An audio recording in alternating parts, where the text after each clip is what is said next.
Salut à tous et à toutes et bienvenue pour une nouvelle vidéo. Aujourd'hui nous allons parler de Seven Deadly Sins. Alors j'ai pas les mangas parce que c'est pas un manga que j'ai acheté, on me les a prêtés, mais j'ai pris mes notes. Donc Seven Deadly Sins est un manga dessiné et écrit par Nabaka Suzuki. Il est publié depuis 2012, en France c'est chez Pika. Et la série est toujours en cours et pour l'instant on en est à 21 volumes. Alors, je vous fais le synopsis, on est sur Britannica, donc c'est une île qui ressemble un petit peu à l'Angleterre, hein, dans le royaume de Lyonesse, le royaume du lion, et des chevaliers sacrés, donc c'est des mecs avec des armures et des pouvoirs, hein, on va pas se tortiller. Donc les chevaliers sacrés viennent de renverser le roi. Alors, sa troisième fille, Elisabeth, parvient à s'enfuir et elle part à la recherche des Seven Deadly Sins, les 7 péchés capitaux, qui sont d'anciens chevaliers renégats. Ça fait 10 ans qu'ils ne sont plus au service du roi parce qu'on les a accusés à tort d'un crime qu'ils n'ont pas commis, puisque c'est à tort.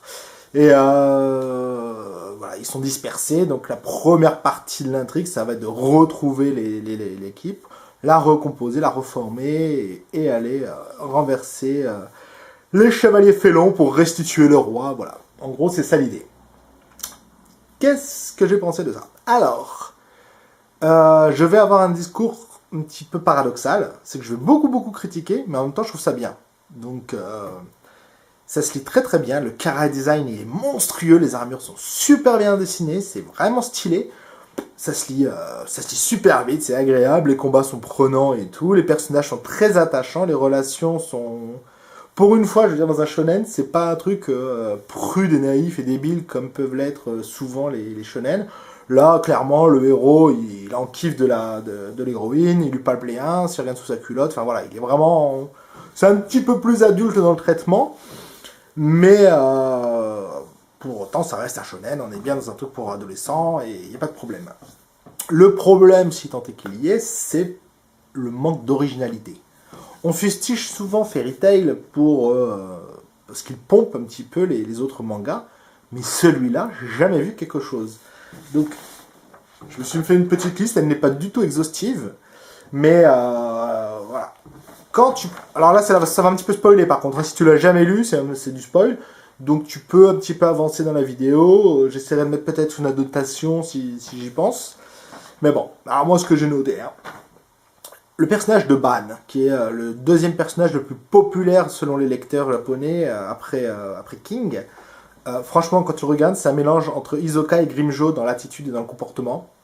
Sa tenue vestimentaire, elle me fait penser à un mec, mais j'ai pas réussi à le retrouver. Si vous l'avez, mettez-le moi dans les commentaires. Mais il y a un mec qui s'habille comme ça. Je crois que c'est dans un animé avec des loups-garous. Mais j'ai oublié son nom, c'est dommage. Mais voilà, bref. Et les pouvoirs, il a un pouvoir, parce que chaque personnage ayant des pouvoirs, ils ont des pouvoirs et des aptitudes. Lui, son pouvoir, il fait énormément penser à Kuroko de Hunter x Hunter, c'est-à-dire qu'il est capable de voler des aptitudes. Pas nécessairement les aptitudes et les pouvoirs, c'est-à-dire qu'il n'est pas nécessairement capable de voler le pouvoir, je sais pas, d'un autre personnage. Il peut aussi lui voler sa vitesse ou sa force, mais il peut lui arracher ses dents, enfin il peut voler des choses. Ça, c'est un petit peu déjà vu. Le méchant dans les 2 premiers arcs, qui s'appelle Hendriksen, moi, il me fait penser véritablement au méchant dans la chronique de la guerre de Lodos, quoi. C'est un peu la même.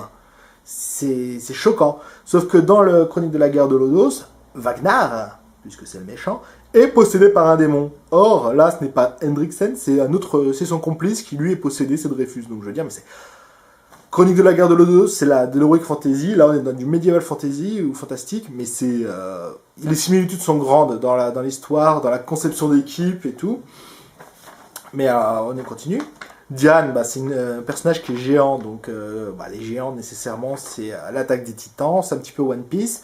Comme tout géant, elle a un contrôle des éléments de la Terre, donc ça, c'est un petit côté Avatar, mais c'est pas très prononcé.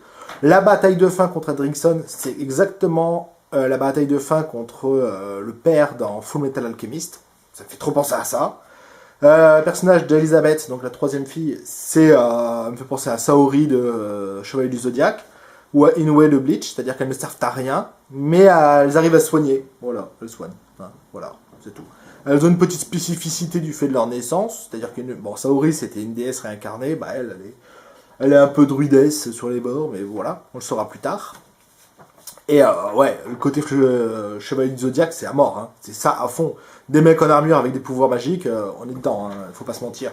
En plus, ils ont tous des animaux. Je veux dire, le héros, c'est le dragon. Son meilleur pote, c'est le renard. Voilà, on est quand même vraiment dans l'esprit chevalier du Zodiac. Le personnage, par exemple, aussi, le personnage ambigu de, je sais pas le prononcer, Gother, personnage un peu androgyne, comme Kurapika de chez Hunter x Hunter. Elle a des pouvoirs, elle peut lire les mémoires, comme Pakunoda d'Hunter x Hunter, et elle peut réécrire la mémoire, comme le personnage de Ronan dans JoJo's Bizarre Adventure, Diamond is Unbreakable. Ouais, j'ai un bête d'accent. Donc voilà, Dreyfus, quand il ressuscite Eriksen, parce qu'il va ressusciter un moment, bah, il le fait avec son sang, comme tous les vampires, ou un petit peu comme le font Youpi et Poufou avec le roi Meruem dans Hunter x Hunter. Le démon Garant, quand il apparaît, c'est l'espada numéro 5 de Bleach, il fait trop penser à lui. Le pouvoir de l'orgueil, donc c'est un des 7 péchés capitaux, bah, il y a l'orgueil. Son pouvoir, bah, il est capable de générer des soleils qui brûlent les ennemis, bah, c'est Phaeton dans Hunter x Hunter. Il y en a un, il est capable de générer des champs de force, bon, bah, c'est la femme invisible dans les 4 Fantastiques. Ou c'est Bartholomew, ouais, je crois que c'est... Non, bah, pas Bartholomew, mais... espèce de punk dans One Piece, dans l'arc Dressrosa. Enfin, et voilà, des influences, il y en a plein. Donc c'est, je limite à la fin tu continues de lire pour trouver les influences que le mec il a voulu, qu'il a pompé. Mais pourtant, c'est pas nul. C'est, il va chercher ailleurs, c'est clair, mais il les agence de façon à ce que ça se passe crème avec sa personnalité, son originalité, c'est très efficace, ça se lit très agréablement et c'est vachement cool. En plus, il a quand même une petite touch, notre ami Nakaba.